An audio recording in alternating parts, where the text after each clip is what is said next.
Hi, everyone, and welcome. I'm Troy Lambert, mystery author, editor, and education lead for Plottr. And today we're going to talk about one of my favorite plot methods, which is the Lester-Dent plot formula. Now, let me give you a little bit by way of introduction. Okay, Lester-Dent plot formula was originally intended for pulp type fiction and especially pulp short stories. Lester Dent said that whenever he used this formula, he sold whatever work he created. Now, Lester Dent was the author of probably the most famous Dr. Savage series, but he also sold tons and tons of other pulp short stories. Now, pulp short stories are generally action adventure, very physical, fist fight type thing. Generally, there's a murder or something that happens. And Lester Dent also tended to use, as we'll see, something different for the killing method, something unusual, something that wasn't what was in the mainstream. People have expanded this to beyond using it for short stories, and you can use it for an overall larger story as well. It's essentially a 4-act structure, and we're going to look at that in just a moment. Okay, with that, we're going to take a look at the Lester-Dent plot method. Now, as you can see, the way this is structured is in 4 beats, or essentially 4 acts. The first one is 1,500 words. The second is 1,500 words. So they're all equal parts, very similar to what you would see of a 4-act structure, 25% in each section. Okay, the first 1,500 words is essentially the setup and what we would consider to be the first act. Okay, it's the first 25% of the story. Usually, a pulp short story starts with the main character already in the middle of an action sequence and some kind of trouble.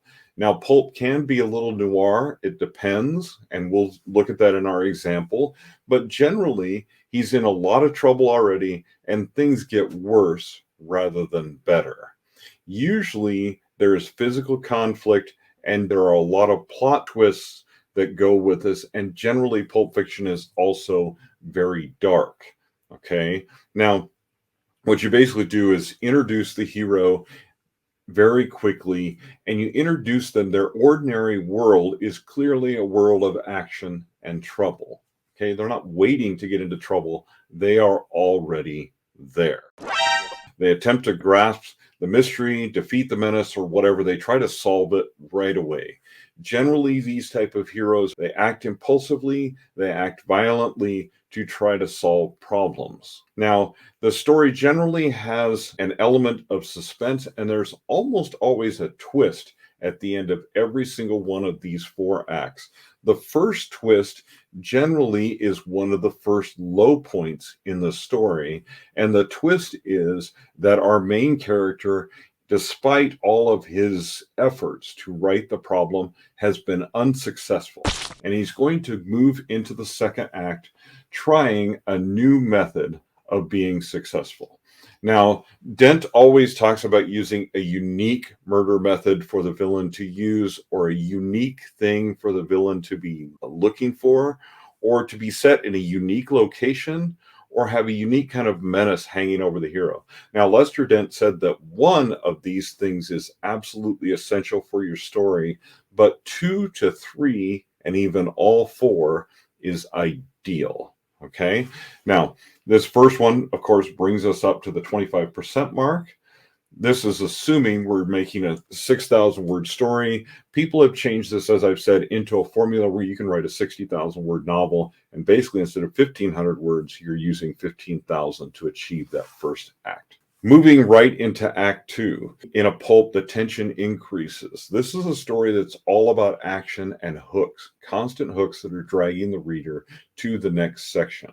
There's minor surprises that can keep the reader engaged, but there also should be some misleading things in here that lead the reader to believe that we're coming towards a solution, which is going to happen kind of at the end of this second act and what we would consider to be the midpoint of the story.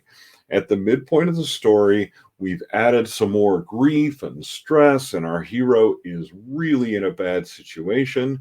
we've added generally another physical conflict, usually something different than the last one. If the first one was a gunfight, this one's a fist fight, something along that line. There's usually something different. And the plot twist at the end of this section is where things have come up from Act 1. Things seem to be getting better. The actions our hero is taking seem to be working. And at the end of this second act, we're going to see that they are actually not working at all. Okay. Now, one thing to keep in mind with more of a pulp type story is that the action does need to follow a logical sequence.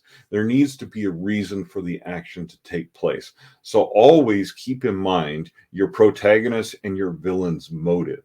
Like, what is their motive? Why are they doing this? Make sure that it's a logical progression of things that happen. So again, this makes up 25% of the story. It brings us right up to the midpoint, the 50% mark of our story.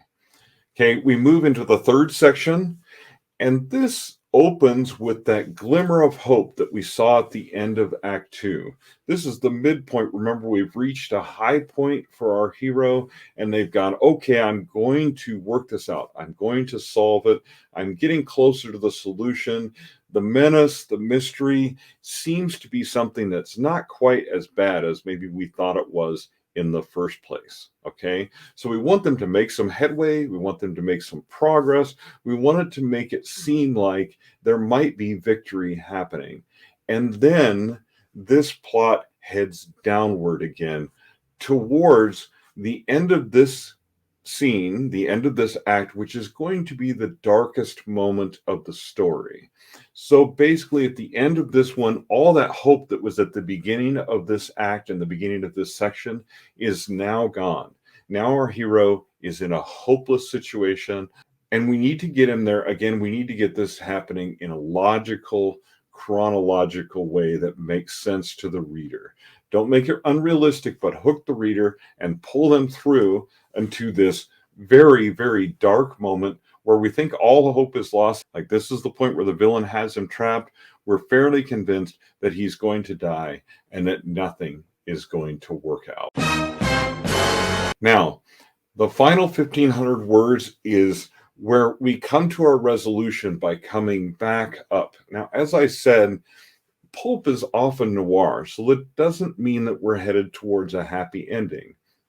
What it means is that we're headed towards a satisfactory ending for us and for our reader. So we're going to wrap everything up that we planted, all the action we planted so far in the story, everything is going to wrap up in the end.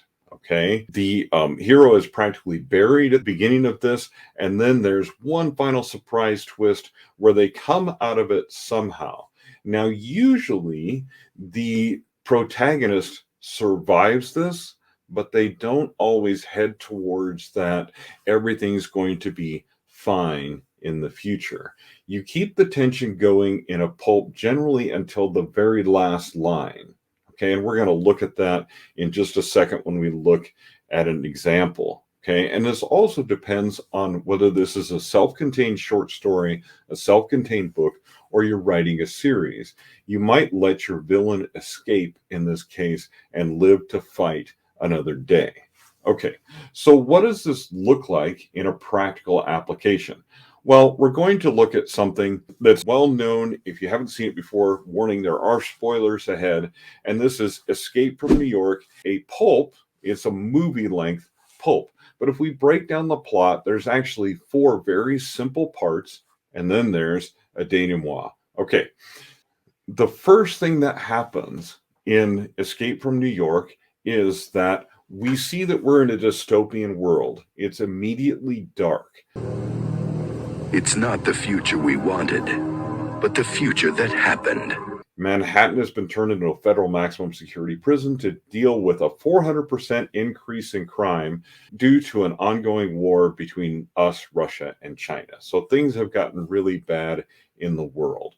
A bad actor captures Air Force One, crashes it into the prison intentionally to put the president in a very bad spot.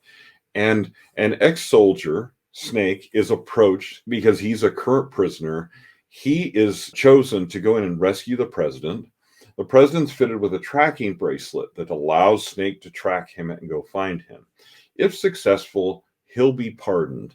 The different part of this twist on this dystopia is that he's injected with micro explosives that will sever his carotid arteries in 22 hours.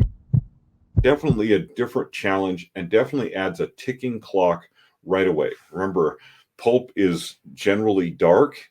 In the first place, it's noir, something bad happens, and we've added that tension by adding a ticking clock already, and we've introduced his arch enemy, which is Duke. He's a current crime boss in the prison, and he threatens to kill the president if a rescue is planned. Now, again, very, very simple structure, because when we move into Act 2, Snake meets some people that help him, but he also is forced to fight in a death match. Okay, so we have another violent conflict. The first violent conflict is the president is captured. He is taken from Air Force One, which has crashed, and Snake is forced to go into this prison to try to rescue him. The second conflict is different. Instead, this is a physical confrontation. He's basically forced to fight to the death against this big bad antagonist, okay, which is often we have a big physical antagonist in these type of stories. Notice that this is not the really big bad guy. We're not going to see him defeated at this point, but things are going to go really bad here because he distracts the main bad guy with this death match, and then two of the people that are with him flee with the president, okay? And so Snake ends up with a victory. It looks like things are going well. He goes and finds everyone else. They're at the top of the World Trade Center trying to escape in a glider. And then the bad thing that happens. Basically, they push the glider off the top of the building. It's destroyed, so their escape plans are completely ruined. So we've gotten the hope at the beginning. He wins the death match. It looks like he's going to win, but then their escape route is closed by the end of this. So we've gotten a little glimmer of hope. We let it happen into this next chapter because essentially it turns out there's a way out. There's a bridge. And so the bad guy pursues them onto the bridge and the good guys end up almost getting away. But that glimmer of hope that we saw at the beginning of this is taken because, first of all, their escort is killed. And then they continue to run, and two other of Snake's partners are killed at the same time. So again, very dark, very noir type of situation. Now they escape. Okay, he reaches the wall. The guards hoist the president up. The bad guy opens fire, kills the guards, but then Snake is able to subdue him. And then he's lifted up by the rope. He gets out. The president actually saves his life. Violently kills the bad guy. Then the doctor removes the micro explosives with just seconds to spare, and our hero survives. Now, a lot of times that would be the end of a pulp story. In this particular case, the denouement allows us to see one more thing. It allows us to see Snake's return to the ordinary world and what the consequences are of that. Now, if we read through this, we will see that it doesn't turn out necessarily well for Snake, and basically the president doesn't get what he wants, but really Snake doesn't get what he wants either. So this is the end of this particular story. Okay, that's an example of Lester Dent taken and expanded out to a movie length, so there are a larger number of words in that particular story. Okay, but it still follows that same pulp formula, and it's a classic example of the Lester Dent formula done extremely well. And many people will say, well, maybe that's not the greatest acting in that movie, maybe it's not the greatest this or that. However, because it follows this formula, it's sold, it survives to this point, and it's extremely well known and well loved by a lot of different people. Quick review: Lester Dent plot method. It's originally intended for short stories, 1,500 words per section, 4-act structure, kind of a shape of things go bad, they get better, there's a try-fail, they get bad again, we reach the midpoint, there's another point where everything goes downward, and finally there's a resolution, but it doesn't have to be a happy ending.